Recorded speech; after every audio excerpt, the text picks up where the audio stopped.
What's good with it, Black Goose TV family? You already see what's happening. You already see what type of time it is. It's your boy Flu. I'm back at it again, man. I got the Fluence boxing for y'all. I got some updates for y'all. Hopefully, you guys had an amazing weekend. My weekend was on point. It was, what I'm saying, top tier. Wish it didn't end. You know what I'm saying? Wish it was still Sunday or Saturday and I was chilling back at the crib, not worried about nothing but a couple boxing fights. You feel me? By the way, this past weekend, Arthur Betterbiv versus Joe Smith Jr., we did the Fluence Lounge for that joint. Zen came in, stopped in for a little bit. Wasn't there too long, but we had a good time. It was a great time. I enjoyed it a lot. So make sure you guys go check that out if you guys have not seen it now. If you guys come up in here, man, hit that like button. Show some love to your boy, man. Go ahead, subscribe to the channel. Go ahead, notification gang. Go ahead, comment on this joint, man. Show as much love as you possibly can, or hate, either one. You know what I'm saying? Just help your boy get into the algorithm. Now, with that all being out the way, let's go ahead and get into these news. And I'm gonna be 100 with y'all tonight, man. I'm gonna be dropping some boxing news for y'all, which is it's kind of slow. You know what I'm saying? Mondays is usually always slow, especially a weekend after a pretty a big fight. Obviously we can talk about what's happened, but I like to kind of stick to the more current news. We will be talking about the after effects of that particular fight later, so y'all will look out for that particular video when I drop it. But you know what I'm saying? It's Monday, you know what I'm saying? So it's on the slower side of the game. I'm gonna be 100% with y'all. I'm gonna be transparent. My Monday took a turn literally in the last hour where I'm just like, man, fuck everything. But hey, I don't do these videos for myself. I do them for y'all. So even though I was really on the I don't want to do none of this shit side of the game because, you know what I'm saying, just some bullshit happened. I'm still here. I'm still doing it. So hopefully you guys enjoy the content either way it goes. So with that being said, let's go ahead and get into this particular news. You know what I'm saying? It has to do with Josh Taylor. Now, Josh Taylor, he's a man of controversy as of late, obviously, because we're talking about Jack Catterall, right? Since Josh Taylor's last fight against Jack Catterall, a lot of people thought he lost the fight. A lot of people thought Jack Catterall was robbed. And at the very least, they said, hey, Josh, you know what I'm saying? As controversial it is, you should at the very least give this man a rematch if you do decide to stay at 140. Now, the one caveat behind that was that Josh Taylor was very firm and adamant on going up to 147.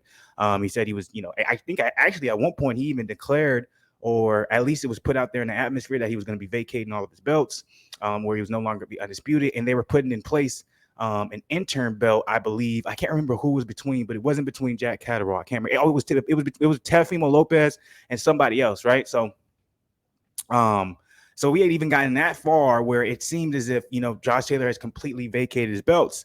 But then there was, the things kept developing, things kept coming along where, it was never made official. He moved up to 147, even though there was a lot of talks.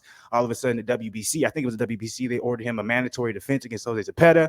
So that came up and people were still speculating like, yo, why would the WBC order a mandatory for Josh Taylor to defend his belt if he moved up to 147 and he doesn't have his belts anymore, right? It didn't make any type of sense at all. But then we ended up finding out, especially also this. Remember this, guys. Remember this important thing. Josh Taylor made it known that one of the main reasons he was moving up to 147 was to fight Terrence Crawford. Now, I'm not saying that reason he signed with Top Rank was so he could be closer to that fight, but we all know when he did sign that promotional deal, Josh Taylor was saying, hey, I got two more fights at 140, then I'm moving up to 147, and I want to fight Terrence.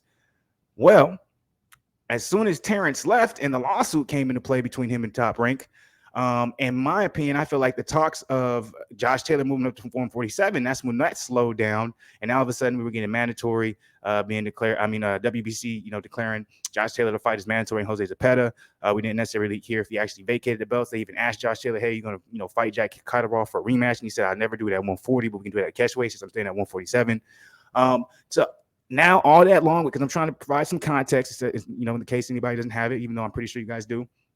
Now to fast forward to as of recent, to where Josh Taylor has made it known, hey, I'm actually going to stay at 140 and I'm going to defend my belts at 140. Where then the WBC said, well, you got to defend it against Jose Zepeda.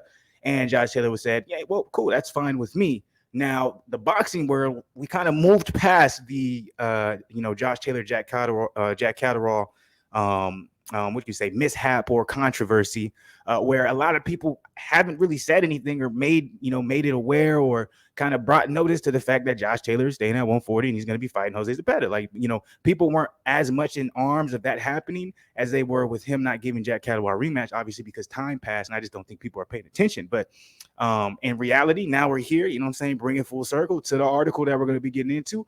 Josh Taylor finally comes out and he says, this is the first time he said that, because he's made it he made it pretty clear earlier that he wasn't going to give Jack Catterall rematch at 140. He said he would at catchweight or he can come up to 147, but he made it clear he wasn't going to fight him again at 140. But he's finally said, "Hey, I will give Jack Catterall a rematch after the Jose Zepeda defense." Now, how much can we believe this?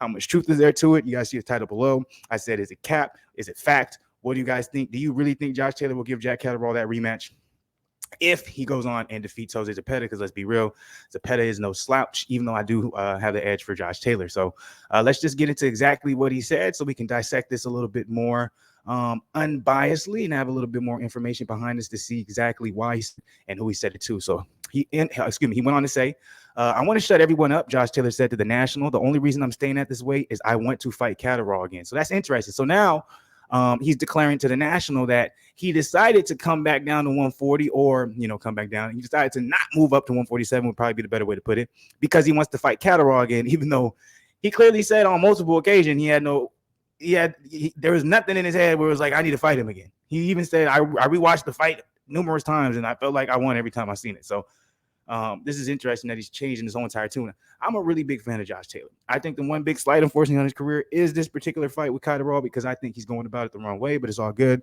I felt the same way with Teofimo Lopez, how he handled the loss to Lomachenko, but I'm still a big fan of Teofimo, nonetheless. So, because these are young guys who were, basically probably felt like they were, invincible and they took a L. Or, in Josh Taylor's, case, took a controversial win. So it's probably very hard to accept that.